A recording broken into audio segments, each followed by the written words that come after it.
Joan of Arc, the peasant girl who led France to victory.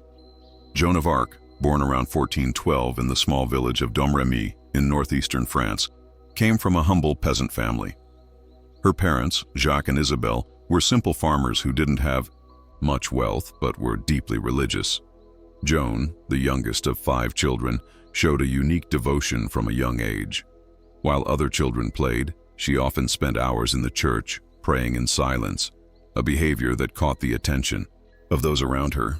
She was known for her quiet demeanor and strong faith, spending long periods praying, often whispering words only she and God could hear. The village of Domremy, where Joan grew up, was small and isolated, and its peaceful surroundings contrasted sharply with the chaos unfolding in France due to the 100 Years' War. At the time, much of northern France was under English control, and the rightful heir to the French throne, Charles VII, had not yet been crowned, leaving his legitimacy in question. Joan, however, was unaware of the full extent of this turmoil in her early years. Her world was defined by daily chores, family duties, and a deep connection to her faith. She learned how to spin wool, fetch water, and help her mother with bread making, all while developing a profound spiritual connection that would soon lead her onto an extraordinary path. Joan of Arc was born into a France torn apart by the 100 Years' War, a long and brutal conflict between England and France. This war, which began in 1337, was not only about land or specific battles, but was a struggle for control of the French throne. By the time Joan was born, England had gained control over much of northern France, and the rightful heir to the French throne, Charles VII, had yet to be crowned. His legitimacy was heavily disputed both by the English and by factions within his own country. The Kingdom of France had been fractured by years of war and internal division. Civil wars between French factions further weakened the country, and the English were able to make significant advances. The French people were suffering. Towns had been burned, crops destroyed, and families torn apart. In the midst of this chaos, Charles VII, the Dauphin, found himself in a precarious position. His father had died, but no official coronation had taken place. His enemies, including the English, used this as a weapon to discredit his rule. By the time Joan was a teenager, the city of Orléans was under siege, and the French army had lost morale. The situation looked dire, and many believed that the English would soon march into the heart of France. It was into this desperate situation that Joan, a young girl from a small village, would soon emerge. Her visions, though initially dismissed as strange, would drive her to lead an army and claim the throne for Charles. Unbeknownst to anyone in her village, Joan was about to play a pivotal role in the future of her country. At the age of 13, Joan of Arc began experiencing divine visions that would change the course of her life and the history of France. While walking in her father's garden or perhaps in the fields near her home, Joan saw a sudden light, followed by a feeling of warmth and a voice that spoke to her. This voice, which she later identified as that of Saint Michael the Archangel, was gentle but powerful, guiding her toward a divine mission. Along with Saint Michael, Joan also saw Saint Catherine of Alexandria and Saint Margaret of Antioch, 2 saints known for their wisdom, courage, and martyrdom. To Joan, these figures were not just part of religious tales, they were real, and their messages were clear. The voices told Joan that she was chosen by God to lead France in its time of despair.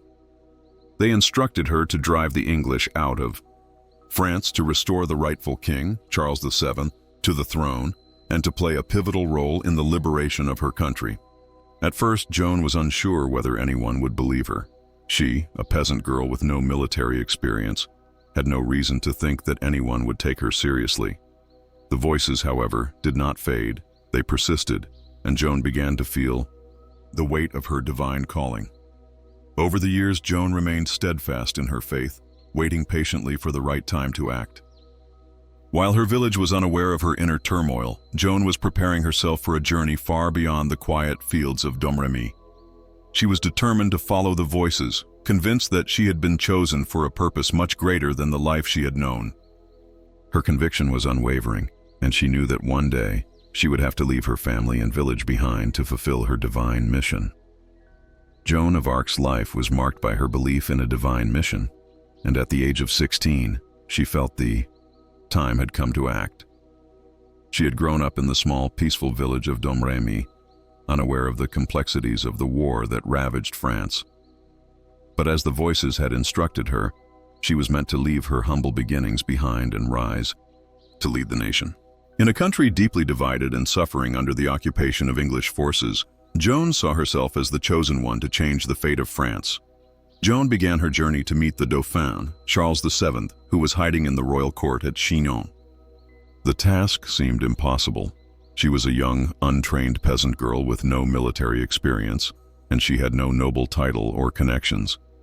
But Joan's faith was unshakable.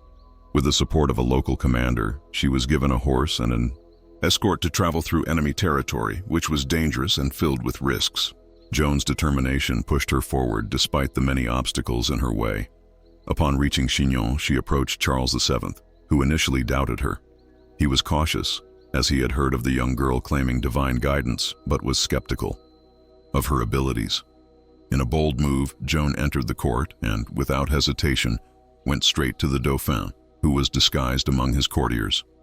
She recognized him immediately and spoke to him about her visions, revealing her mission from God to crown him as the legitimate king of France. Charles, intrigued by her conviction, agreed to let Joan lead an army to relieve the siege of Orléans, a crucial city under English control. Joan's courage and unwavering faith would soon make her a symbol of hope for the French people, and a force that would change the course of the war. Joan of Arc's journey took a significant turn after her victory at Orléans in 1429, a turning point that altered the course of the Hundred Years' War. The siege of Orléans, which had lasted for months, was a critical situation for the French. If the city fell, the English would have access to the heart of France, and the path to the French throne would be open to them. The morale of the French troops was at an all-time low, and many felt that the war was all but lost. Joan, however, was different. She saw herself as the chosen one, sent by God to lead France to victory, and her faith inspired those around her. Joan led her army to Orléans with unwavering determination, dressed in white armor and carrying a banner inscribed. With religious symbols, she became a symbol of hope for the French forces. Her leadership and her presence on the battlefield were unlike anything the soldiers had seen before. Joan didn't just command from behind the lines. She was at the front, leading her troops with courage and conviction. Her presence lifted the spirits of the French soldiers, and the siege was finally broken on May 8, 1429. The victory at Orléans had a profound impact on the French people. It was not just a military success, it was a spiritual and symbolic triumph. For the first time in years, the French began to believe that they could win the war. Joan's victory became a rallying cry for the French, and she was seen as a divine messenger, a symbol of hope and faith. This victory also marked the beginning of a new chapter for Charles VII, who, with Joan's help, would eventually be crowned king in Reims, fulfilling his destiny. Joan's role in the battle had not only altered the course of the war, but also reinvigorated the French cause, giving them the strength and belief needed to continue the fight. After the victory at Orléans, Joan of Arc's mission was far from over. Her next goal was to ensure that Charles VII, the Dauphin, would be crowned as the rightful king of France, a crucial step in solidifying his legitimacy and uniting the country. Joan knew that the traditional coronation site, Reims, was still under enemy control, and the journey to get there would be fraught with dangers. Despite this, she was resolute and urged Charles to act quickly before the momentum from their victory at Orléans faded. Joan's faith and determination were contagious, and Charles, once hesitant and unsure, began to trust her guidance. With the French army strengthened by the recent success, Joan led them towards Reims, encountering many challenges along the way. The French forces had to march through enemy-held towns and navigate treacherous landscapes. However, Joan's unwavering belief and the power of her banner, the symbol of divine will, gave the soldiers a renewed sense of purpose and courage. Along their journey, towns and cities began to open their gates in surrender, not out of fear, but out of hope. Joan's presence, her calm yet powerful demeanor, and her unshakable faith in her mission inspired both soldiers and civilians. Her army, once fragmented and weary, now moved with a unified sense of determination. With each victory, they grew stronger and their confidence swelled. Finally, on July 17, 1429, they reached Reims, where Charles VII was crowned King of France in a grand ceremony. This moment was the culmination of Joan's mission, a divine calling fulfilled. The coronation marked not just a victory for Charles, but a new beginning for France, as the country, once divided and despairing, began to find hope and strength through Joan's leadership and faith. Joan had led them to this moment, proving that a peasant girl, guided by faith, could change the fate of a nation. Joan of Arc's triumphs, however, were short-lived. After her role in the coronation of Charles VII, she continued to urge him to press forward with the campaign, believing that the momentum from their victories needed to be maintained. Her next target was Paris, the heart of France, still under English control. Joan was convinced that liberating Paris would be the key to securing France's future and solidifying Charles's rule. But despite her determination, Charles began to hesitate. The political landscape had shifted, and he was no longer as eager to push forward with military action. The French court, now secure in their victory, began to advise caution. Joan, however, was relentless. She saw the need for immediate action and continued to push for Paris. But Charles, now crowned and secure, listened less and less to her advice. Her position began to weaken not only among the nobles, but also with the French army. The growing political tension, coupled with the shifting attitudes of the court, led to Joan's diminishing support. Her once unshakable influence began to fade, and even some of the soldiers who had once followed her eagerly began to question her leadership. Despite this, Joan's faith in her divine mission remained as strong as ever. She continued to lead small campaigns, liberating towns and defending key areas. But without the full support she had enjoyed during the height of her influence, her efforts became increasingly difficult. It was during one of these smaller campaigns, in the spring of 1430, that Joan's fate took a tragic turn. As she attempted to defend the town of Compiègne from the Burgundian forces, she was captured. Her once unbreakable resolve was now met with betrayal. The very forces she had fought for, her allies in France, did not come to her rescue. Instead, Joan was handed over to the English, marking the beginning of her tragic end. Joan of Arc's capture in 1430 marked the beginning of a painful and tragic chapter in her life. After leading the French army with unwavering faith, she was taken prisoner by the Burgundians, allies of the English. Joan was not treated as a noble or a soldier of war, but rather as a symbol to be exploited.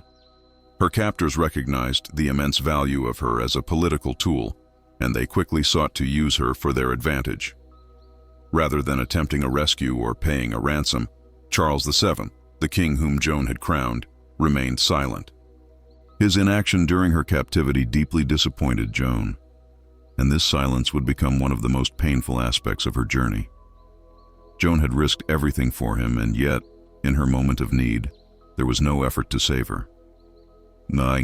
Lack of support from the very monarchy she had helped to secure left her isolated and vulnerable. The English, eager to discredit Joan and diminish her symbolic power, took her into their custody.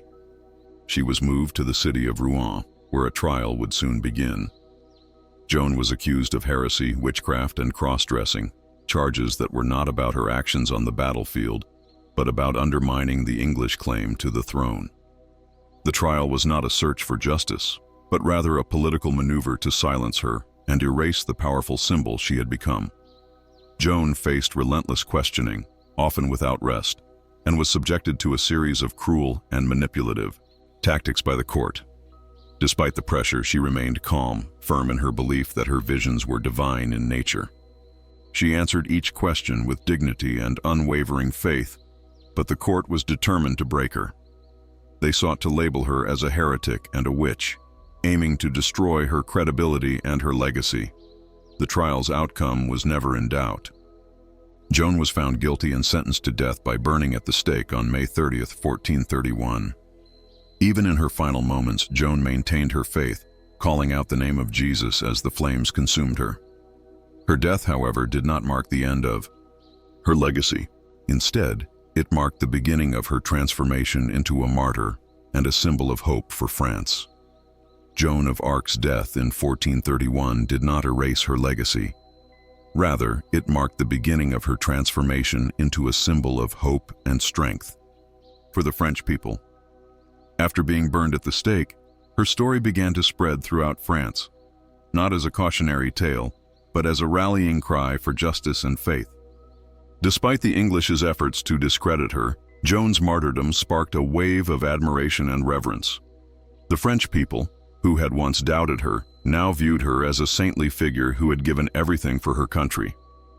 Joan's death left a profound impact on France. The English had hoped that by executing her, they would silence her influence and diminish the hope she had inspired. However, her death only strengthened the resolve of the French people. They saw her as a martyr, a girl who had led an army, not for power or glory, but for faith and the restoration of her country. Joan's image became a symbol of courage, conviction, and divine purpose.